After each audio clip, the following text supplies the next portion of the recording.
नमस्कार, कल्याणीज किचनमध्ये आपल्या सर्वांचे मनापासून स्वागत आहे। आणि आज आपण पाहणार आहोत मऊ मोकळी सळसळीत अशी साबुदाणा खिचडी। चला तर मग रेसिपीला सुरुवात करू। आता आपण त्यासाठी लागणारे इतर साहित्य पाहूयात। मी 1 वाटी साबुदाणा रात्रभर भिजवून घेतलेला आहे आणि बटाट्याचे बारीक काप करून घेतलेले आहेत। हा बटाटा कच्चाच आहे।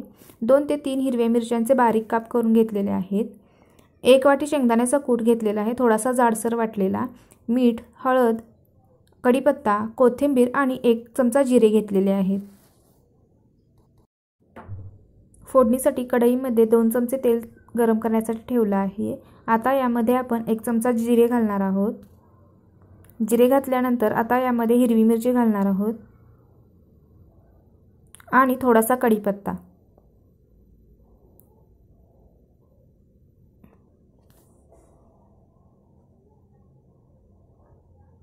आता हे पदार्थ छान असे तेलात परतून घेतल्यानंतर आपण यामध्ये बटाट्याचे काप घालून घेणार आहोत।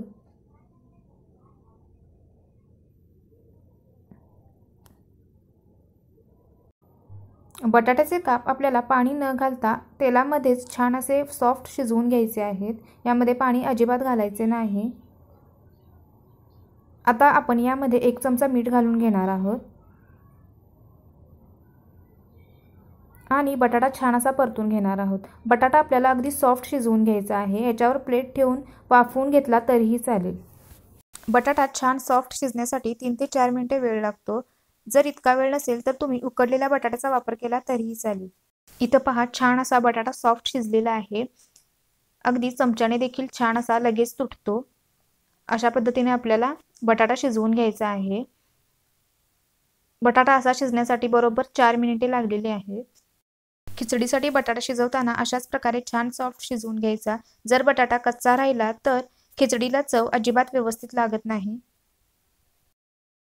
आता आपण यामध्ये पाव चमचा हळद घालून घेऊयात। जर यातील एखादा पदार्थ तुमच्याकडे उपवासाला चालत नसेल तर तुम्ही तो पदार्थ स्किप केला तरीही चालेल। आता आपण यामध्ये साबुदाणा घालून घेऊयात आणि शेंगदाण्याचा कूट। आता हे पदार्थ आपण छान असे व्यवस्थित मिक्स करून घेऊयात। आता हे सगळे पदार्थ 1 मिनिटभर छान असे परतून झाल्यानंतर आता आपण यामध्ये थोडीशी कोथिंबीर घालून घेणार आहोत। कोथिंबीर घालून झाल्यानंतर 1-2 मिनिटे छान अशी आपल्याला ही खिचडी परतून घ्यायची आहे। साबुदाणा खिचडी करताना तेलाचा वापर कमीत कमी करावा, म्हणजे खिचडी चवीला छान होते। साबुदाणा अगदी व्यवस्थित भिजल्यामुळे खिचडी छान मोकळी अशी सळसळीत होते। साबुदाणा चिकट चिकट असा होत नाही।